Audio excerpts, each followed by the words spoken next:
Hello, dog lovers, and welcome to Muttz with Mannerz Canine Academy Podcast, where we'll share dog training tips and educational information to help you raise your pup, young or old, so they can be a loving part of your family and your community for life. I'm your host, McCusker, canine coach. Along with me, I have my co-host, Diane, canine educator. Hi, everyone. Thanks for listening in. We have a passion for pups, and we thank you for joining us today. Today, we want to talk about some key points that will impact the effectiveness of your dog training.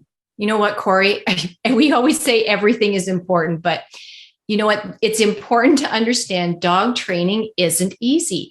And we want to share some tips on how you can positively contribute to your success and help your dog training efforts.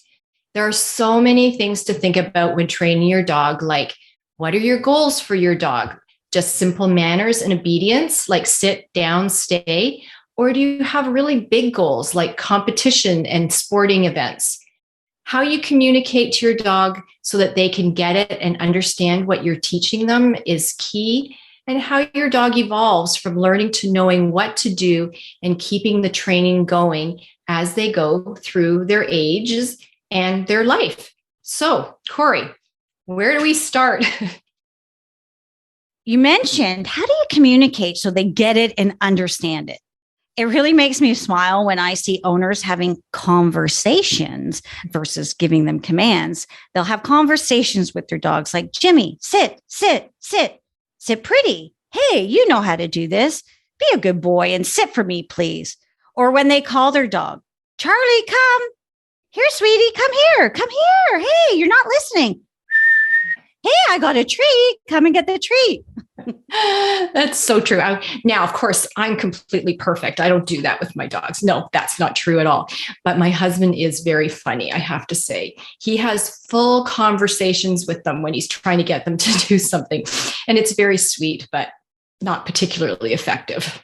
You know, people forget that dogs don't speak our language. They learn to understand, but they communicate completely differently than us. They have a voice, barking, and they use canine communication, which has a lot to do with their body language.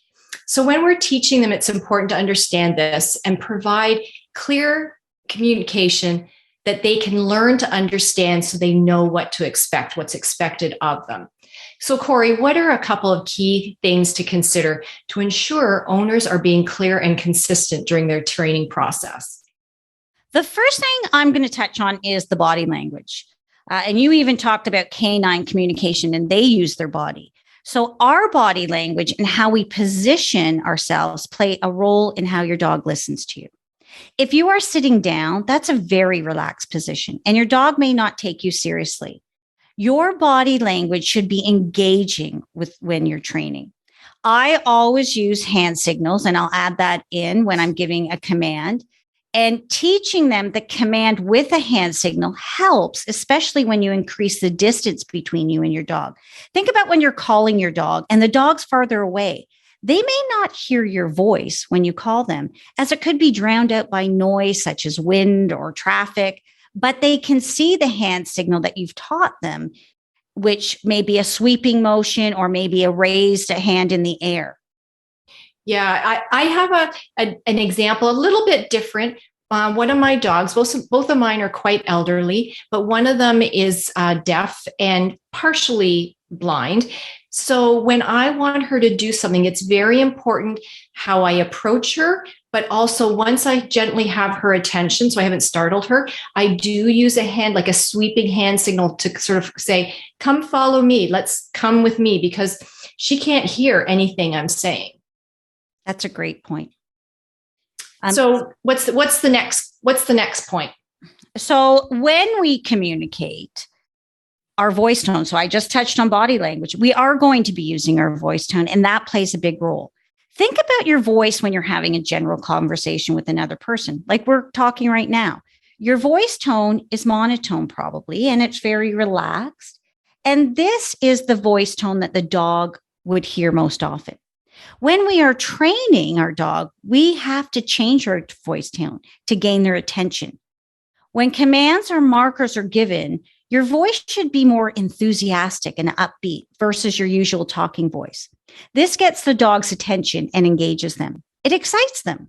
I refer to this when teaching owners, it's their training voice. And I'll say, use your training voice. I like to get the dog revved up for training. And when I'm training my pup, I may say, when we get started is, are you ready? And you can hear my voice tone is a little different. If I ask for a sit, I'll use my hand signal with my voice and say, sit. When their butt hits the ground, I'll mark it with a yes, followed by a reinforcer like, good girl. Then I may give them a treat or a reward like some affection. So you can hear in those markers or that command that my voice tone changed. Now, Diane, we both know training can be frustrating. And when your dog isn't getting it, what may happen is it may be reflected in our voice. So if this is happening, it's time to take a break, reset ourselves, and start training when we're in a better frame of mind. Absolutely.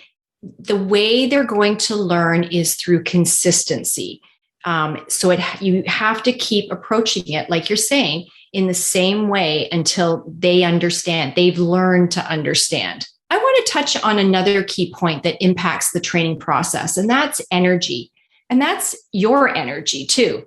Sometimes the owner, they don't often consider how their energy is impacting the training session. Dogs are very aware of our moods and they sense how we're feeling. So if we're tired or sick or angry, this may not be the right time to train your dog, even though in your schedule, this is training time that you want to put in. Pick times when you're feeling good, enthusiastic, and motivated to teach your dog a new trick or skill. Creating a positive training experience is key to help your dog learn. Plus, it also keeps it fun for you and them over the long haul. Good point. So, Diane, we touched on some things. So we talked about body language, voice tone, and energy and how that impacts training. I want to highlight also that training happens in stages. A dog just doesn't hear us say something once and they get it. There is a process. There are 3 stages of training that we refer to. So I would like to review them. Stage 1, I call the teaching stage. So in stage 1, your dog doesn't know what's expected of them. They don't understand the verbal commands, and you're teaching them to learn the behavior, such as a sit or a down. The goal at this stage is to teach the desired behavior you want by starting with a lure. The lure can be a yummy treat or a favorite toy. The lure helps generate excitement, which motivates them to do the behavior like a sit or a down. Yeah, Corey, all of my dogs have generally been food motivated. So I like to use a really just tiny little piece of a very high flavored treat to get their attention or to reward them for something they've done correctly. And while some dogs are food motivated, some are play motivated. So my pup right now loves to play catch. And we can use that ball as her motivator to get her excited to learn. So knowing the motivator helps with the training. And sometimes you have to try different things, especially if you're moving into a higher distractive environment. So a piece of kibble indoors might be enough to get that sit. But when you go outside walking, you might need something of a higher value, like a really yummy treat, a liver treat sometimes I use. Another point I want to make is that they may get bored of the treats or the toy. So changing it up and adding something else that they value or like may need to happen to gain their focus. In addition to the lure, you would mark the behavior to let them know they got it right. A verbal yes, or some people may use a clicker, can be used as a marker. The timing of the marker is important. It should be timed exactly at the point when the dog achieves what you want. For example, maybe you're teaching the sit and you lure the dog into that position. You would mark the moment when their butt touches the ground with a yes. Once they've done the desired behavior a couple times, you can add the verbal command and the hand signal. Once your dog understands what's expected, you can increase the attention span And you can add some low distractions such as movement with another person walking by, or maybe noise, maybe adding the TV or going outdoors into the backyard. I think we both know and have experienced ourselves and in classes that those distractions really help your dog to learn to be focused on you when various things are going on around them. I've learned that gradually adding in the distraction instead of flooding them with new environments, new sounds, whatever, is probably the best way to go forward, so that you accomplish what you want. So how long do you think, if someone asked you, it would take to learn and in this stage before they're ready to move on to number 2? This stage can take anywhere from 1 to 3 weeks before they understand what's expected. Once you get your dog performing the commands quickly and reliably around a variety of distractions with minimal problem solving required, then you and your dog are ready to move on to stage 2. During the first stage, reward your dog every time using food or a toy, followed by praise such as good dog. Okay, so my dog is at about 3 weeks and they're doing everything that I'm asked. They seem to be getting it. So then what's next? So once they know the command, we want to, what we call is proof it so it sticks. This is a next stage, which we'll call proof and reinforcement stage. Stage 2.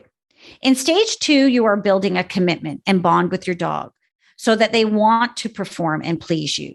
The use of the lure is removed as the dog understands what's expected and knows the verbal command and possibly the hand signal if you've introduced one.